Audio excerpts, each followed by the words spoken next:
사랑이 많으신 주 예수 그리스도의 이름으로 감사하며 기도드립니다. 아멘. 네, 오늘 일정이 좀 여러 가지가 있죠. 저희가 끝나고 나서 공동의회가 또 있습니다. 그래서 참여하실 분들은 같이 참여해 주시면 좋을 것 같습니다. 오늘 청년분들, 네, 보이죠? 네, 반응하시는 청년분들이 또 이제 있을 겁니다. 우리 다빈이 이제 오늘 휴가해서 또 나왔는데, 군대 갈 때마다 우리 청년들을 위해서 있습니다. 크리스천 청년들을 위한 군대 생활 설명서, 군대 톡톡. 네, 예비 군인들, 이따가 꼭 받아가시면 좋을 것 같아요. 네, 보시고, 정말 신앙인답게, 크리스천답게 군 생활을 잘 하면 좋을 것 같습니다. 뭐 이상한 잡선은 아닙니다. 그렇죠? 해병대 대령 출신의 청년 사역하시는 분이기 때문에 분명히 우리에게 도움이 될 만한 것이 많은 것 같습니다. 오늘 말씀은 다양한 일들을 여기 말하고 있지만 가장 큰 핵심은 그겁니다. 소유함으로써 만약에 우리가 어떤 기쁨과 인생의 만족을 누리고자 한다면 우리는 끊임없이 갈망하고 원하고 얻으려고 하지만 그것을 통해서 우리가 원하는 만큼의 그런 기쁨과 그런 것들을 얻을 수 없다라고 오늘 성경은 우리에게 말씀합니다. 원하는 거는 많은데, 그렇죠? 우리가 원하는 것을 충족받지 못하는 것, 아마 그게 우리의 평생의 삶이 아닐까요? 저는 개인적으로 오늘 말씀을 보면서 떠올랐던 단어가 하나가 있었습니다. 짝사랑이라는 그런 단어였던 것 같아요.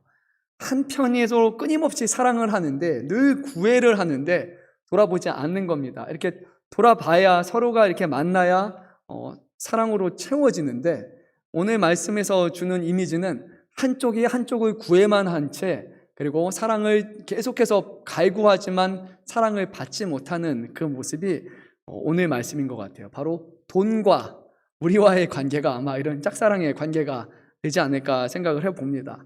뭐 사회생활에 진출하게 되면 제일 먼저 젊은 사람들이 갖고 싶어 하는 게 제 생각으로는 차일 것 같아요. 특히 남자분들, 차가 있으면 데이트할 때가 많고 돌아다닐 때가 많고, 차는 우선 좀 폼이 나잖아요. 우선 집은 좀 힘들고 그거는 정말 다음 이거고, 우리가 제일 먼저 갖고 싶은 게 아마 차이죠. 근데 차를 구매하는 순간부터 이제 엄청난 관리비들과 뭐 해야 될 것들이 지출이 엄청 많아지죠. 그래서 차를 빨리 사면 점점 이제 앞으로 사회생활이 더 망한다라는 얘기가 있습니다. 얼마나 늦게 차를 구매하느냐에 따라서 그동안 뭐 돈이 세이빙된다, 뭐 이렇게 많은 이렇게 투자 전문가들은 그렇게 우리에게 말하는 것 같아요.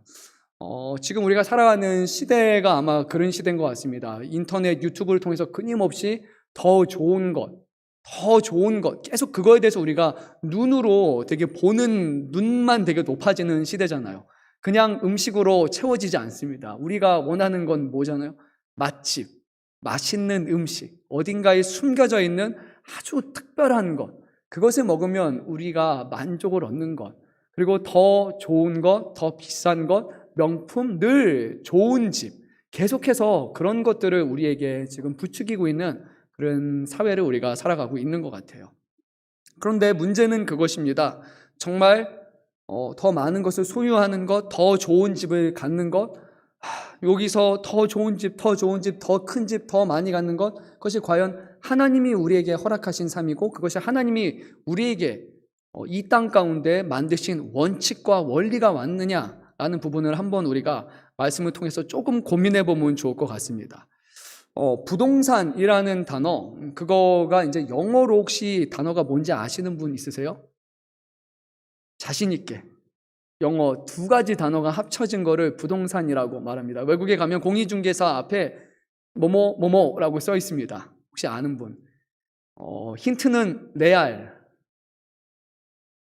레알이라는 표현으로 우리가 레알 마드리드라고 하죠. 근데 리얼 에스테이트라는 표현이 있어요. 이게 우리가 생각하는 really 할 때 그 리얼이 아니라 이 어원이 조금 다릅니다. 이 에스테이트라는 단어, 제가 예전에 이제 그 투자나 뭐 이런 쪽 경영적으로 좀 공부하면서 봤던 거에서는 이런 거였어요. 원래 이 땅이라는 거는 그냥 일반적인 사람들에게 허락되지 않은 것입니다. 이거는 왕의 소유예요. 그게 땅입니다. 뭐 16세기 아니면 아마 그쯤 되겠죠. 근데 그 왕이 자기 아래에 있는 어떤 충직한 신하들에게 어떤 특별한 일에 대한 보상으로서 땅의 일부 영토를 나눠줍니다. 그러면 거기서 뭐 자작이 되고 백작이 되고 자기만의 그런 영토를 꾸리면서 기사도 세우게 되고 그렇게 자기 영토를 지키고 또 영토를 싸우게 한 막 그런 전쟁들이 뭐 16세기 때 많이 이제 벌어졌죠. 그 이전에 기사라는 시대 때 많이 벌어졌죠. 근데 이 에스테이트라는 표현 자체는 어떤 그런 땅이나 그런 것들을 의미하는데 real이라고 말하는 이 앞부분은 진짜 땅이 아니라 이것은 왕의라는 의미가 있어요. 그래서 왕의 땅이고 왕이 누군가한테 준 것일 뿐 보통 사람들은 가질 수 없는 것, 그것이 원래 real estate라는 그 부동산이라는 단어의 원래 의미가 됩니다. 그러니까 땅이라는 것 자체가 우리가 땅을 갖고 싶어 하지만 실제로 땅을 소유하려고 하지만 원래는 사람에게 우리 모두에게 허락된 것이 아니다라는 의미가 이 real estate라는 단어에 있어요. 그런데 이게 저는 보면서 아주 성경적이라는 생각을 했어요. 왜냐하면 이 세상에 우리에게 주신 모든 땅과 모든 물질은 우리는 평생 이것은 내 것이고 우리의 것입니다라고 그렇게 주장하고 살아가지만 그런데 하나님은 이 모든 것이 내 것이다 라고 말씀하시기 때문이에요. 우리는 하나님의 것을 자꾸 우리의 것으로 가지려는 그런 힘겨운 싸움을 아마 하면서 살아가는 것 있지 않나 생각을 해봅니다. 내 영토, 내 땅, 내 집, 내 소유, 내가 좋아하는 것, 그것이 많아짐으로써 이것을 통해서 어떤 기쁨을 그리고 어떤 만족감을 누리려고 하지만 그런데 하나님이 우리에게 처음에 만드신 그 원리와 원칙은 그렇지 않았어요. 성경에 제일 먼저 등장하는 인물이 누구죠?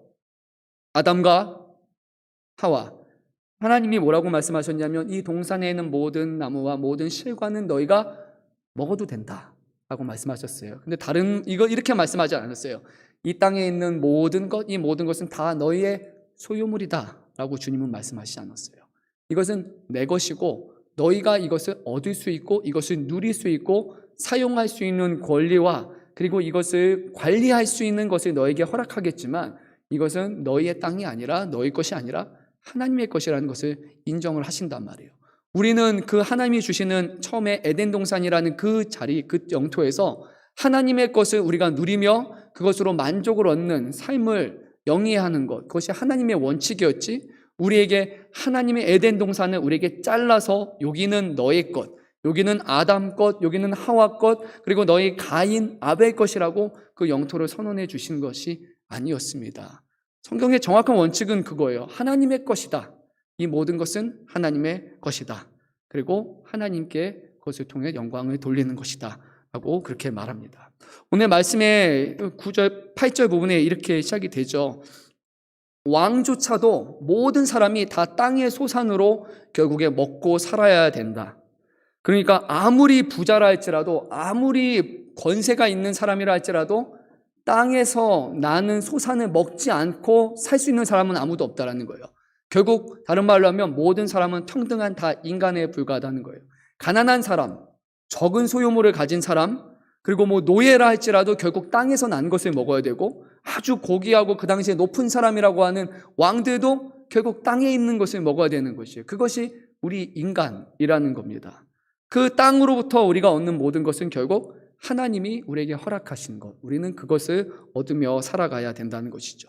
물론 뭐 오늘날 우리 살아가는 시대를 보게 되면 소득의 차이가 있고 뭐 어떤 사람들은 더 많은 것을 먹고 어떤 것은 더 비싼 것을 먹고 싶어하는 그런 것도 있지만 가장 기본 원리는 결국 우리는 하나님이 주신 것이고 그것을 얻기 위해서 모든 사람은 다 수고해야 된다라고 원칙으로 말씀하셨습니다. 창세기 3장 17절에서 19절까지의 말씀을 보게 되면 아담과 하와가 죄를 범한 후에 하나님께서 그들에게 벌을 주십니다. 이렇게 말씀하셨습니다.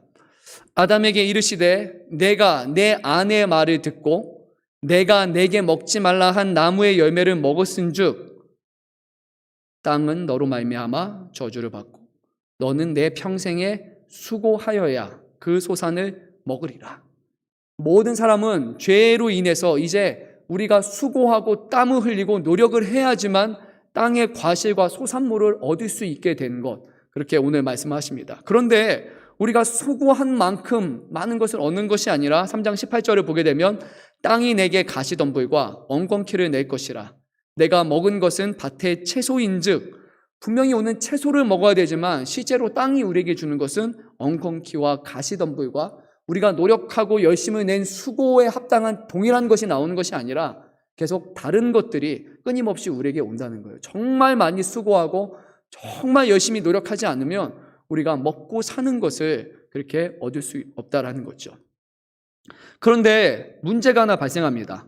하나님은 모든 사람이 수고하고 땀을 흘려서 소산물을 먹고 살아야 된다고 말씀을 하셨는데 사람들 마음에 탐심과 탐욕이 생기기 시작을 합니다. 어떻게 하면 더 많은 것을 가질까? 어떤 거면 더 좋은 것을 편안하게 가질 수 있을까? 어떻게 보면 내 것보다 저 사람의 것을 더 가질 수 있을까라는 그런 마음이 우리 안에 생기기 시작을 하는 거죠. 더 많은 것을 갖고 싶어하는 욕구, 그것이 크다 보면 결국 가진 것으로 만족하지 못하는 삶을 살아가게 되죠. 새롭고 특별하고 좋은 것, 신상, 그런 것들이 계속 받을 때만 우리가 만족감과 만족을 얻는 것이 너무 우리의 삶이 익숙되다 보면 옛 것과 지난 것과 이미 가지고 있는 것에 대한 만족하고 감사하는 삶을 사라진 채 계속해서 해야 돼, 뭔가 더 얻어야 된다는, 뒤돌아보지 않고 새로운 것만을 구하는 삶을 살아간다는 겁니다. 그런데 이게 쉬운 게 아니에요. 모든 사람들이 다 갖고 싶은 거, 원하는 것을 가질 수 있는 것이 아니에요. 그러다 보니까 어떤 일이 발생합니까? 남의 것을 빼앗기 시작합니다. 훨씬 좋은 방법으로, 손쉬운 방법으로. 아니면 가진 사람을 죽여서 그 사람이 갖지 못하게 하는 방법이에요. 그게 가인이 아벨을 죽였던 것과 같아요. 하나님의 마음을 받았고 하나님에게 드려지는 합당한 그런 제물을 드린 사람의 것을 내가 드리고 싶지만 내가 드리지 못할 때 가장 좋은 방법은 나도 못 드리고 너도 못 드리는 거예요. 다른 사람을 죽임으로써 둘 다 공평한 삶을 살아가려고 아마 가인은 그렇게 했겠죠. 내가 열심을 내고 내가 수고하기보다는 다른 사람을 해하는 것, 빼앗는 것. 지금 우리가 살아가는 시대가 아마 그렇지 않아요. 계속해서 누군가는 열심히 하고 누군가를 빼앗고 서로 뺏기고 빼앗기는 과정 속에서 서로의 먹는 파이가 점점 한쪽으로 커지는 거죠. 이미 레드오션이라고 하잖아요. 포화 상태잖아요. 포화 상태에서 한쪽으로 더 가져가는 건 이 사람 거 가져가는 것 말고는 없는 거예요. 지금 우리는 그런 삶을 살아가고 있어요.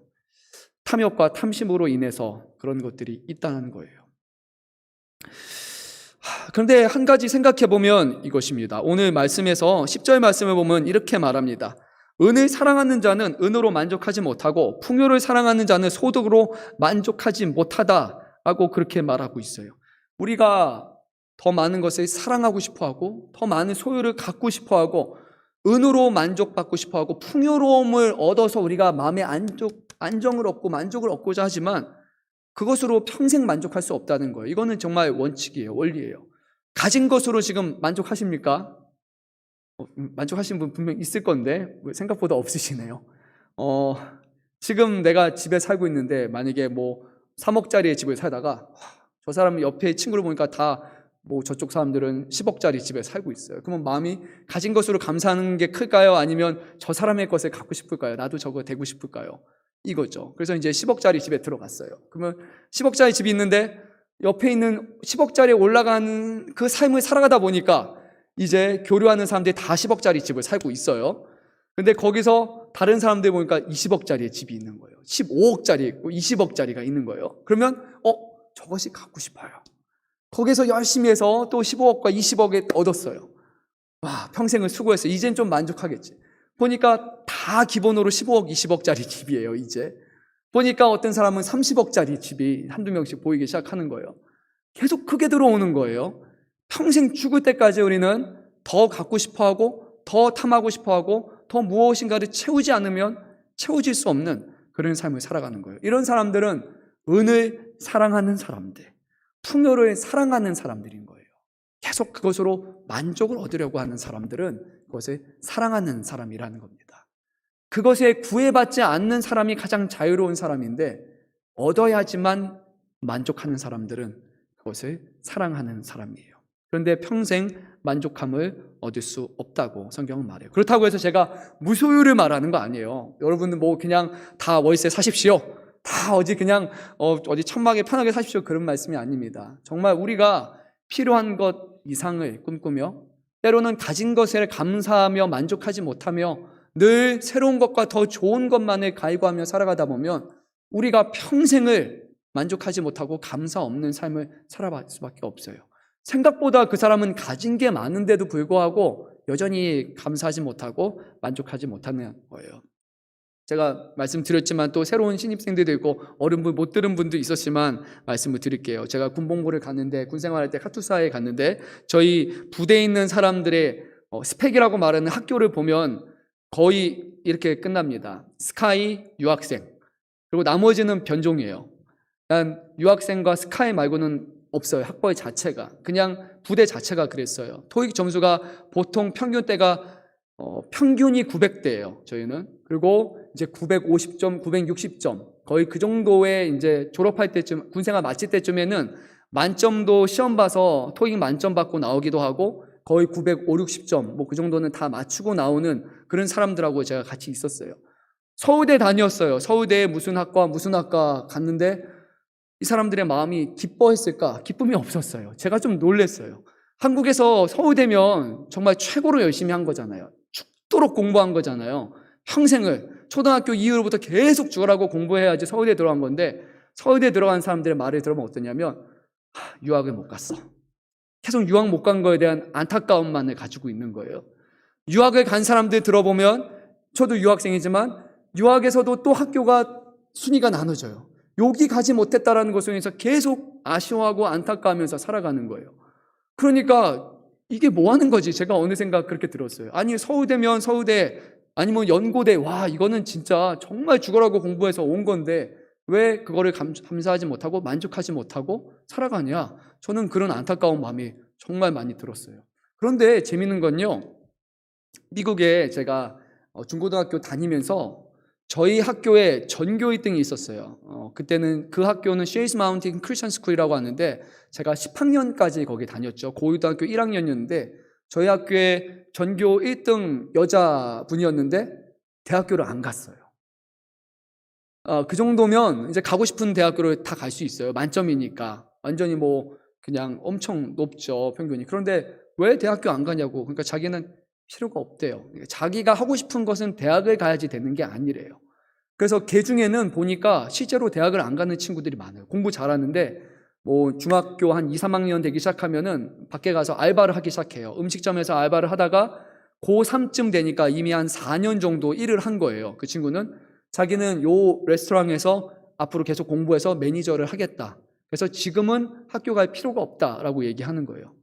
괜찮은 거예요. 학벌이 대학교를 안 가도 지금 자기는 실무 경험을 다 가지고 있고 경험이 많다 보니까 운영을 할 수 있는 거예요. 그러다가 공부가 필요하면 그때 30대가 되든 40대가 되든 나중에 자기는 필요한 거를 배워오겠다라고 얘기하지 그거에 대해서 지금 가지라고 하지 않아요. 좀 다르죠. 우리는 고등학교 졸업하고 대학교 안 가면 이상한 거예요.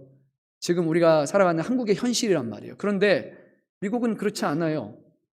전교 1등이 안 가요. 그리고 나중에 제가 학교를 옮겨서 다른 데 갔는데 저희 학교는 크리스천 스쿨이었으니까 큰 학교가 아니었어요. 이제 대학교는 뭐 되게 조그만 학교예요. 유명한 거는 뭐 크리스천 뮤직, 음악 쪽으로 엄청 유명하고 그리고 회계 쪽으로 조금 유명하고 뭐 인문학적으로 조금 유명하지만 그렇게 대단한 학교 아니에요. 그런데 저희 학교에 한국으로 말하면 수능 만점자들이 많아요. 거기를 갈 필요가 없이 이미 하버드를 장학금 받으면서 들어갈 수 있는 사람이에요. 만점이에요. 말 그대로 2400점 만점이 2400점이에요. 하나도 안 틀리고 모든 거를 다 만점이고 모든 성적이 다 4.5가 되는 완벽한 A 플러스만 맞은 사람들이 그냥 어떻게 보면 전체 학교 순위에 보면 한 2000등, 3000등 되는 학교에 와가지고 공부하는 거예요. 우리의 상식으로는 도저히 이해가 되지 않아요. 그런데 그거에 대해서 매여 있지 않아요. 좀 너무 다른 세계를 말하는 것 같나요? 이래서 유학을 가야 되나? 그렇게 얘기하는 것 같나요? 근데 생각보다 학벌과 학교라는 거에 대해서 매여 있지 않고 어느 직업을 가진 것과 무엇을 하는 거에 대해서 그거를 비교하면서 만족을 가지려는 의식 자체가 아예 없어요.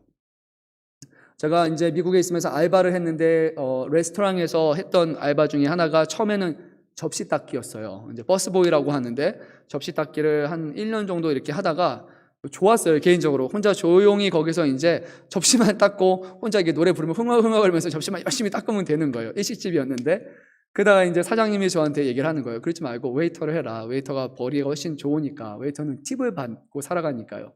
시급은 낮아요. 한 2.75, 뭐 한 3,000원 정도 되는데 주문을 잘하고 웃음을 팔겠죠. 서빙을 잘하면 음식을 10,000원 주문하고 팁을 20,000원 주고 가요. 그리고 뭐 10만 원짜리 먹고서 5, 6만 원 팁을 주고 가고, 동양 한국 사람이니까 사진도 한번 찍어주고 막 이렇게 하면은 팁을 많이 주는 그런 일을 했어요. 근데 거기에 저보다 웨이터를 좀 오래 했던 분이 한 분이 있어요. 10년을 웨이터를 하셨어요. 미국인 분인데 거의 직업처럼 일하는 거예요. 그래서 제가 왜 이렇게 웨이터를 오래 할까? 이렇게 생각도 나이가 좀 이제 30대 좀 넘었으니까 왜 그렇게 할까 물어봤어요. 그래서 저는 그냥 공부도 안 한 사람인 줄 알았어요. 근데 나중에 대화를 하다 보니까 이미 엔지니어링 쪽으로 공학 석사를 받은 사람이에요. 근데 자기는 이게 너무 좋다는 거예요. 웨이터 하는 게 그 정도로 충분히 월세 내고, 그리고 이걸로 자기는 만족하는데 왜 다른 직업을 가져야 되냐? 자기는 이거 되게 좋다. 사람들이 오면 같이 대화하고 거기서 서로에 대해서 이렇게 자기가 좋아하는 고객들도 있고, 고객들 중에는 대학교 근처니까 교수님들도 오게 되고 같이 얘기하고 그 사람들하고 이렇게 보내는 시간들이 좋기 때문에 굳이 자기는 이걸 할 필요도 없고 이것도 할 수 없다는 거예요. 필요가 없다는 거예요. 또 제가 이제 또 취미가 맞아서 또 친했던 친구 중에 한 명은, 그 사람은 햄버거 가게에서 일하는 사람이에요. 근데 너무 만족스러워해요. 그거에 대해서 자기 자신이 부끄러워하는 감정이나 생각이 전혀 없어요. 이 친구는 네덜란드 친구였어요. 그런데 자기는 이 삶에 즐기고 만족하고 하고 싶은 걸 하면서 행복해하는 삶을 살아간다라는 것을 제가 보면서 저는 좀 충격에 빠진 거예요. 한국 사람들은 어디 가도 사자 붙은 직업을 가져야지 남들 보기에 뭔가 이렇게 좀 이렇고, 그래서 목사도 사자가 되려나요? 그래야지만 뭔가 으쓱하고 인정받는 그런 직업들이 있어요. 전문 직종, 뭐 회계사, 변호사, 뭐 변리사, 의사, 이런 사사사사, 교사 뭐 되겠죠? 그걸 가지면 약간 우리 자식은, 우리 누구는 이렇게 얘기하지만 뭐 햄버거 가게 일하는 풀타임, 그러면 내세울 없는 것처럼 느껴진단 말이에요. 어디서 일하는 청소부, 그런 거에 대해서 우리는 뭔가 공부하지 못한 것처럼 그렇게 생각을 한단 말이에요. 그런데 전혀 그렇지 않아요. 그래서 제가 거기서 많이 깨어졌어요.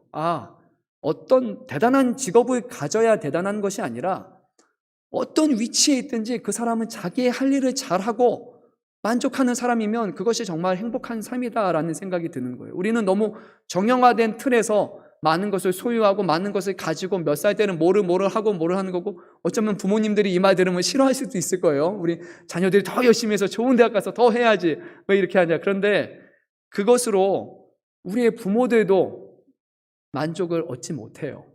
우리도 평생 이렇게 하고 싶어야 되지만 이루지 못한 꿈을 가져가고, 그것을 자녀에게 요구해봤자 자녀들도 결국 그 꿈을 이루지 못하고 자신의 자녀들에게 결국 또 그렇게 요구하고 만족하는 삶을 살아간단 말이에요. 이거는 맞는 것이 아니에요. 잘 생각해 보세요. 만약에 하나님이 이 땅 가운데 세우신 원리가 우리가 많은 것을 누리고 많은 것을 소유하고 많은 것을 이 땅 가운데 얻고 가는 것이 만약에 하나님의 세우신 원칙이라고 생각해 봐요. 그러면 우리는 모든 사람들이 그것을 꿈꿔야 되고 실제로 그것을 이룰 수 있어야 돼요. 하나님이 원하시는 거니까. 그런데 오늘 말씀 한번 잘 우리가 볼게요. 자, 14절 말씀 15절 말씀 우리가 한 목소리 읽도록 하겠습니다. 그가 모태에서 벌거벗고 나왔은즉 그가 나온 대로 돌아가고 수고하여 얻은 것을 아무것도 자기 손에 가지고 가지 못하리니. 이게 이 땅에서 일어나는 현실이고 원칙인 것 같아요. 우리가 계속해서 눈으로 보는 거예요. 이 세상에 어떤 사람도 죽을 때 그동안 자기가 벌어들였던 것을 같이 가지고 가는 사람은 없어요. 만약에 하나님이 세우신 원리가 그거라면, 가주는 것이라면, 가져가는 것이 원리라면 우리는 가져가야 되잖아요. 천국 갈 때 우리가 이 땅에 수고한 것들을 다 가지고 천국 올라가서 거기서도 똑같은 집에 살아야 될 거예요. 그것이 하나님이 원하는 하나님의 원칙이라면. 그런데 그렇지 않아요. 이 땅의 모든 것들은 결국 내어놓고 가는 것이라고. 그것이 하나님이 우리에게 부여하신 그런 원칙이고 원리인 거예요. 이거는 거부할 수 없어요. 만약에 예외가 있으면 한번 말씀해 주세요. 이 땅에 있는 땅 문서, 집 문서, 직장 들고 하늘나라에서 똑같이 의사하고 똑같이 그렇게 살아가는 사람이 있으면 말씀해 주세요. 그럼 제가 정정하겠습니다. 그런데 그렇지 않아요. 모든 사람들은 결국 다 내어놓고 가요. 어쩌면 모르겠어요. 저도 옛날 세대에 들었던 노래지만 뭐 산다는 건 그런 거지, 수지 맞는 장사장소 하나는 가지고 가죠. 뭐죠? 옷 한 벌은 얻었잖소라고 그런 우스갯소리로 그런 노래도 있죠. 아마 어떤 것은 우리가 마지막에 장례장에 눕힐 때 옷 한 벌은 거기다 잘 이렇게 덮어서 아마 갈 수는 있을 거예요. 물론 그것도 가지고 가지 못해요. 이 땅에서 난 것은, 이 땅의 소산과 이 땅의 소유는 하늘의 것과 본질적으로 다른 것이기 때문에 결코 하늘나라에 가져갈 수 없는 것이에요. 이것이 하나님이 세우신 원칙이란 말이에요. 그래서 만약에 우리가 이 땅의 것을 가지고 하늘나라의 것을 가져간 것을 원하는 삶을 살아간다면 우리는 오히려 불행한 삶을 살아갈 수밖에 없을 거예요. 17절 말씀 우리가 한 목소리로 읽도록 하겠습니다. 일평생을 어두운 데서 먹으며 많은 근심과 질병과 분노가 그에게 있느니라. 이 그는 누구였냐면 정말 열심히 수고하는 사람이었어요. 열심히 해서 그 사람은 아마도 남의 아래서 일하는 사람이 아니라 부자였고 자신 아래에 일하는 많은 사람들, 그런 상전이었을 것이고 사업하는 사람이었던 것으로 볼 수 있을 것 같아요. 재산이 많았던 사람이었고 소유주였단 말이에요. 그런데 보니까 열심히 수고하고 평생을 열심히 노력을 했는데 문제가 발생을 하는 거예요. 분명히 많은 것을 누렸고 이것을 자기 자녀에게까지 물려줄 수 있을 것이라고 그렇게 생각을 했어요. 그런데 이 땅에 살아가는 동안 한 가지 문제는 가진 것이 많으니까 마음이 불안해요. 이것을 잃어버릴까 봐. 없을 때, 적을 때는 괜찮았는데 소유가 많아지면 소유를 지키는 것으로 인해서 고민하게 되고 소유를 잃을까 봐 힘들어하는 거예요. 실제로 어떤 투자 관련된 그런 여러 가지 자기 개발서를 보게 되면 다 이렇게 말해요. 정말 어려운 거는 얻은 것을 관리하는 것이라고 해요. 얻는 것이 어려운 게 아니라 얻은 것을 계속해서 킵하고 계속해서 그걸로 더 많은 것을 얻어가는 게 어려운 거예요. 소위 쉽게 말하면 우리가 좋은 차, 비싼 차를 살 수는 있지만 그 차를 계속해서 유지하기 위한 여러 가지 것들을 계속해서 내야 되다 보니까 그 관리비가 너무 크다 보니까 소유하지 않는 게 나은 것처럼 정말 그것을 지키며 더 많은 것을 얻으며 살아가는 것은 어렵다는 거예요. 그러다 보니까 결국 불안해하고 초조해하고 12절 말씀에서는 노동자는 먹은 것이 많든지 적든지 잠을 달게 자는데 그런데 안타깝게도 소유주는 소유주는 오히려 그 부유함 때문에 잠을 못 자는 거예요. 잃어버릴까 봐. 안타깝잖아요. 분명히 더 많은 것을 가졌는데 그것으로 기쁨과 만족함을 누리지 못하고 잃어버릴까 봐, 사라져 버릴까 봐 그것을 염려하면서 평생을 살아간다는 거예요.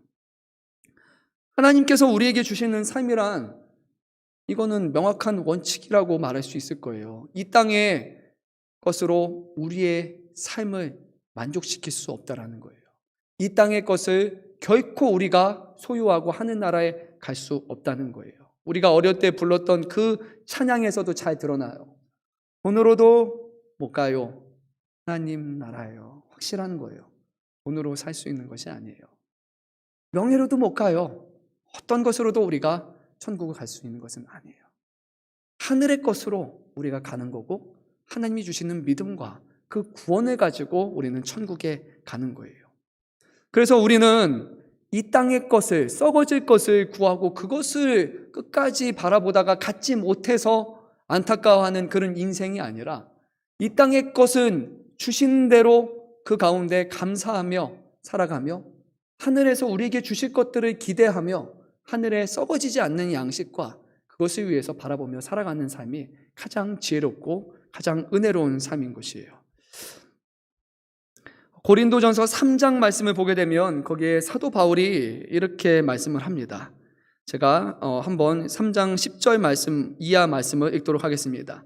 내게 주신 하나님의 은혜를 따라 내가 지혜로운 건축자와 같이 터를 닦아두매 다른 이가 그 위에 세우나 그러나 각각 어떻게 그 위에 세울까를 조심할지라. 이거는 하나님의 교회를 세우는 원칙에 관한 것입니다. 이 닦아둔 것 외에 능히 다른 터를 닦아줄 자가 없으니 이 터는 곧 예수 그리스도라. 오직 터는 그리스도밖에 없어요. 22절에 만일 누구든지 금이나 은이나 보석이나 나무나 풀이나 집으로 이 터 위에 세우면 이 땅의 것으로 아무리 귀한 거든지 무엇이든 간지 이 세상의 건물을 짓듯이 세상의 것으로 만약에 예수 그리스도 위에 털을 닦기 시작하면은 문제가 생기는데 바로 13절의 말씀 이것입니다. 각 사람의 공적이 나타날 터인데 그 날이 공적을 밝히리니 이는 불로 나타내고 그 불이 각 사람의 공적이 어떠한 것을 시험할 것임이라. 만일 누구든지 그 위에 세운 공적이 그대로 있으면 상을 받고 누구든지 그 공적이 불타면 해를 받으리니 그 자신은 구원을 받되 불 가운데서 받은 것 같으리라. 세상의 것들로 하나님의 교회를 세워나가기 시작한다면, 영원한 것들을 채워나가려는 노력을 한다면 결국 그것은 다 헛된 것일 뿐이라는 거예요. 다 불타버리고 사라질 것이라는 거예요. 하나님의 믿는 사람들은 그래서 좀 다른 관점을 가지고 살아가야 되는 거예요. 또 특히 청년분들, 제가 그렇다고 열심히 하지 마세요, 대충 노세요, 그렇게 말하고 싶지 않아요. 그건 하나님이 기뻐하시는 게 아니에요. 그리고 우리 사랑하는 부모님들도 그러는 거예요. 우리는 평생을 수고하며 살아야 되고 열심히 내야 살아가야 돼요. 근데 한 가지가 더 붙어요. 주 안에서라는 거예요. 주 안에서 수고하는 것이 의미가 있고, 주 안에서 땀 흘리며 주 안에서 힘들어하는 거, 그것이 맞는 거예요. 근데 주 안에서 빼버리면 내 것이 되는 거예요. 나를 만족시키기 위한 것, 그리고 내 기분, 나를 채우기 위한, 내 눈을 만족시키고 이생의 뭐, 그리고 정욕을 채우기 위한 것이 되는 거예요. 그런데 하나님 안에서라면, 이것은 하나님을 위한 것, 하나님의 교회를 세우기 위한 것이라면 수고하는 것에 의미가 있는 거예요. 비록 이 땅에서 그것이 완전히 남아있지 않지만 그 돈과 우리가 벌여들인 수고를 통해서 그것이 온전히 사용됨을 통해 교회가 세워지고 복음이 전파되고 그리고 많은 영혼들이 구원받게 되고, 그것은 남아있는 거예요. 그것은 하늘에 쌓아놓은 상급이 된다는 거예요.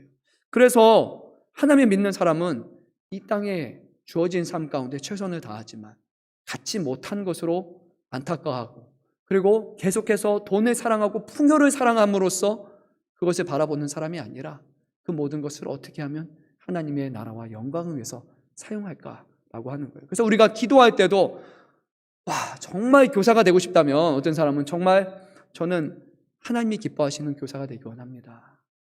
그리고 그냥 바깥의 교사가 되는 것이 끝이 아니라 거기서 열심히 배우고 닦은 것들을 통해 정말 교회 안에서 더 좋은 교사가 되어서 정말 우리 교회 학교를 잘 세우고 이곳에서 많은 사람들을 정말 하나님을 믿는 사람, 주 안에서 온전한 신앙을 가진 사람들로 길러내는 그런 것을 갖추기 원합니다라고 만약에 마음을 품는다면 그것은 하나님이 기뻐하시는 일이지 않을까요? 의사가 될 수도 있고, 아니면 우리가 청소부가 될 수가 있고, 아니면 우리가 어떤 환경미화원이 될 수 있고, 군인이 될 수 있고, 어떤 사람들은 그냥 투자하는 사람이 될 수도 있을 거예요. 어떤 직장을 갖든지 그 직장 자체에 그 사람이 얼마나 높임받고 낮음받고 하는 것이 아니라 그곳에서 우리가 어떻게 하나님을 드러내는가, 그 삶을 살아가는 것이 그리스도인들에게 주어진 가장 큰 본분이 되는 거예요. 의사면 뭐합니까? 영혼을 살리지 못하는 의사라면, 그리고 사람들의 아픔을 공감하지 못하는 의사라면, 그냥 기계적으로 일하면서 그냥 돈 받는 것에 만족하는, 만약에 그런 의사가 있다면 그 사람은 너무 비참한 인생이지 않을까요? 우리의 육신을 치유하고 그 사람이 그 더 회복되어서 하나님을 믿게 하고 하나님을 섬기게 하는 그런 일을 위해서 수고하는 의사라면 정말 그것은 하나님이 기뻐하시고 인정하시는 거겠죠. 하나님이 주시는, 우리에게 주시는 이 땅의 선물이고 은혜라고 생각해야 됩니다. 주시는 각자의 다양한 부분에서 열심히 하세요. 우선은 그래 여러분에게 기회의 폭이 넓어지는 거예요.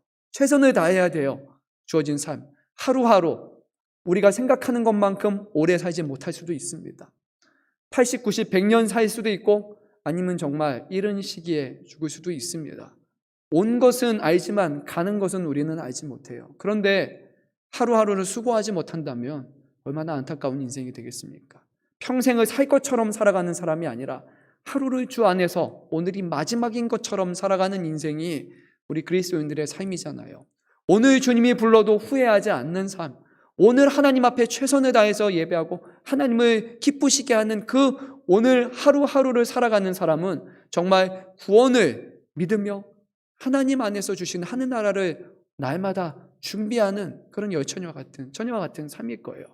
막연한 그런 것이 아니라 오늘 최선을 다하는 것, 주님이 부르실 때 기쁨으로 갈 수 있어야 되는 거예요. 그러면 아마 조금 더 세상이 변하지 않을까 저는 생각을 해봅니다. 새학기가 이제 좀 있으면 시작하게 되고, 그리고 뭐 재수하시는 분들도 있을 것이고, 가고 싶어하는 학과에 간 사람도 있고, 원하는 데 가지 못한 사람도 있을 거예요. 너무 아쉬워하고 그거에 의해서 뭔가 혹시라도 뭐 이렇게 부족함과 패배의식과 그런 것을 느낄 것이 없습니다. 상황에서 최선을 다하면 모든 것은 반전이 일어날 수 있게 되고 더 좋은 길로 갈 수 있는 거예요. 마음에 그런 것으로 억눌리지 않았으면 좋겠고, 내가 원하는 것을 갖다고 해서 그 현재 모습으로 너무 만족하며 사는 것이 아니라 거기서 또 수고하고 최선을 다해서 어떻게 하나님을 드러내는 삶을 살아갈까 하는 것이 중요한 것 같아요. 이것도 사용했던 예화지만 또 말씀드리면 마틴 루터 킹 주니어였죠. 아주 I have a dream 이라는 아주 위대한 연설을 했던 흑인이었고, 흑인 해방가였던 그 목사님이 이런 말을 했죠. 어떤 흑인이 와서 물어봅니다. 저는 저의 직업이 청소부입니다. 길거리를 청소하는 사람이에요. 그런데 어떻게 제가 하나님께 영광이 되는 삶을 살아갈 수 있습니까? 저는 이미 직업 자체가 노예였고 아무것도 할 수 없는 낮은 계급의 사람인데도 하나님이 저라는 사람을 통해서 영광을 받으실 수 있습니까? 그때 그 목사님이 이렇게 말씀하셨죠. 당신이 청소부라면 청소기를 아주 환하게 닦아서 천사가 와서 놀랄 만큼 거기서 깨끗하게 닦으십시오. 그러면 하나님이 그것을 영광 받으시는 것입니다. 어떤 직업을 갖느냐가 중요한 것이 아니라 그곳에서 무엇을 하는 것인가, 어떠한 열심과 노력을 갖는 것인가. 또 어떤 사람은 베이보입니다. 호텔이나 집 앞에서 남이 가져온 것을 들어서 같이 들어주는 역할, 평생 그거밖에 못하는 거예요. 온 사람에게 하나님을 믿는 사람은 다르다라는 것. 억지로 팁을 받기 위해서, 보여주기 위해서 일하는 사람이 아니라 그 오는 사람에게 기쁨과 만족을 주기 위한 사람으로서 정말 이 직업이 하나님이 주시는 나에게 귀한 보물이라는 것을 기억하면서 그 일을 하십시오. 그것이 하나님을 드러내는 것입니다 라고 말합니다. 먹든지 마시든지 무엇을 하든지 주의 영광을 위해서 하는 것, 그것이 우리에게 주신 삶입니다.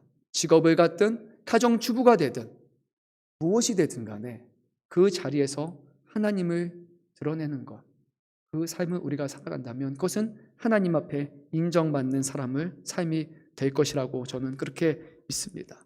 목사여서 하나님이 기뻐하시는 것이 아니라 목사가 하나님을 드러낼 때, 목사가 하나님께 영광을 돌릴 때 정말 그것은 귀한 목사가 되는 겁니다. 그런데 목사가 자기의 영광을 드러낸다면, 자기 자랑을 하기 시작한다면, 성도 수를 놓고 자랑을 하거나 건물을 놓고 자랑하거나 자신의 사역 갖고 하나님의 일을 갖고 자신을 드러내는 순간 목사가 아닌 거예요. 그거는 저주받은 직업이 되는 겁니다. 어떤 자리가 중요한 게 아니에요. 그것에서 죄가 되는 것, 악이 되는 것이 아니라면 그 자리에서 맡겨진 일들을 최선을 다하는 것이 가장 하나님이 기뻐하시는 것입니다. 예수님의 제자들이 그런 삶을 보여준 것처럼 우리의 삶이 그렇게 살 수 있기를 간절히 소망합니다.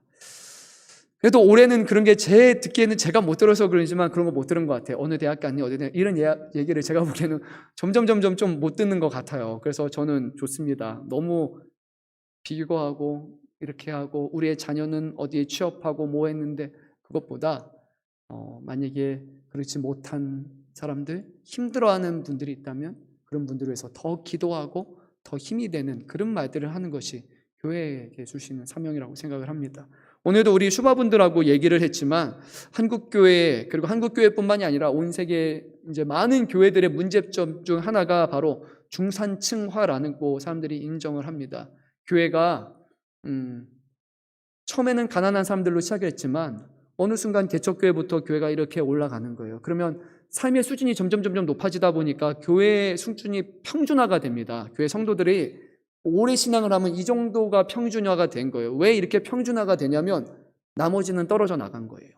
아니면 여기서 더 잘된 사람들은 다른 데로 가버린 거예요. 그래서 교회는 그 지역의 평준에 맞춰지게 돼요. 근데 이게 정말 위험한 겁니다. 여기에 도달하지 못한 사람은 교회에 올 수가 없게 된 거예요. 교회에 높은 터와 문턱이 생겨버리는 거예요. 이거는 교회가 망하는 징조예요. 교회는 문턱이 낮아야 되는 거예요. 노예나 아무것도 없는 사람들이나 모든 사람들이 이 안에서 와서 세상의 것으로 판단받고 살아가는 것이 아니라 주 안에서 한 형제와 자매가 돼서 주 안에서 참 사랑과 기쁨을 누리며 서로의 영혼을 위해서 기도하며 그들을 품는 자로서 살아가는 것이 교회이지, 세상의 어떤 가진 것으로 서로를 평가하는 교회가 된다면 정말 그거는 하나님이 버리시는 교회가 되는 겁니다. 절대 그렇게 돼서는 안 돼요. 한국 교회가 놀라웠던 것이 그거 있잖아요. 양반과 상놈이라고 말하는 사람이 교회 안에서 같이 예배를 드리기 시작을 한 거예요. 그 계급차가 어마어마했단 말이에요. 예전에는 같이 앉을 수도 없고 같이 볼 수도 없었어요. 그래서 처음에 교회는 이렇게 중간에 텐트 같은 거 이렇게 천막 쳐가지고 커튼 쳐가지고 양쪽을 분리해 놨어요. 같이 어떻게 상놈하고 같이 내가 예배를 드릴 수 있어? 그랬단 말이에요. 그런데 어느 순간 커튼이 거쳐지기 시작을 한 거예요. 교회에서 세상의 높은 사람과 낮은 사람의 구별이 없어진 거예요. 주 안에서 형제 자매가 된 거예요. 그게 한국 교회의 위대한 역사라고 저는 생각을 해요. 교회는 세상의 것으로 판단받는 것이 아니라 하나님 앞에 하나님의 것으로 우리가 판단받는 곳이 되어야 돼요. 그렇다면 이 교회는 정말 낮은 울타리를 모든 사람들이 올 수 있는 교회가 될 것이라고 생각합니다. 한국 교회의 또 다른 문제점 중 하나가 이거라고 말하죠. 강남 회기, 강남 불패라고 우리가 또 말하죠. 집들도 그렇지만 재미납니다. 강남 쪽에 살다가 교회를 신앙생활 하시던 분이 이제 다른 데로 이사를 가셨어요. 교회를 지역으로 안 가세요. 강남으로 가십니다. 1시간이 걸려도 강남으로 가세요. 나는 이 여기 살았던 사람이고 나는 이 교회의 신자라고 사람들이 말합니다. 이게 재미난 겁니다. 지역을 섬기지 않아요. 항상 그쪽으로 돌아가려는 본능이 있습니다. 강남, 잘 사는 동네, 거기는 뭔가 모든 면에서 뛰어나다라는 그런 인식을 갖고 있기 때문에 2시간 거리도 다시 강남으로 가고 3시간 거리도 주일만 되면 강남으로 돌아가는 현상이, 기괴한 현상이 한국교회에서 일어납니다. 그런데 바른 신앙은 아닌 것 같아요. 하나님의 교회는 그 지역에 세워진 겁니다. 그 지역의 교두보가 되어서 그 지역에서 복음을 전하기 위해서 세워진 겁니다. 우리 금천양문교회가 금천구의 시흥동에 위치한 것은 이곳에 있는 죽어가는 영혼들에게 하나님의 복음을 전하기 위해서 세워진 겁니다. 우리는 이 지역에 맞춰서 이곳에서 사람들에게 복음을 전하고 이 지역의 사랑을 전하는 일을 하기 위해서 세워진 것입니다. 교회에게 주신 사명을 다시 한번 우리가 돌아볼 수 있으면 좋을 것 같습니다. 어떻게 보면 두서없이 말한 것 같지만 이 땅에 주는 어떤 것, 가장 많은 것을, 가장 부유함과 가장 큰 권세와 명예를 가졌던 전도자라 불리는 그 솔로몬이 자신의 인생을 돌아보면서 많은 사람들의 삶을 관찰하면서 내린 결론은 바로 그것이었습니다. 이 땅의 것은 결국 우리가 다 내어놓고 가는 것, 그것을 사랑하는 것만큼 어리석고 헛된 것이 없다라고 오늘 성경은 말씀하고 있습니다. 하늘에 소망을 두시기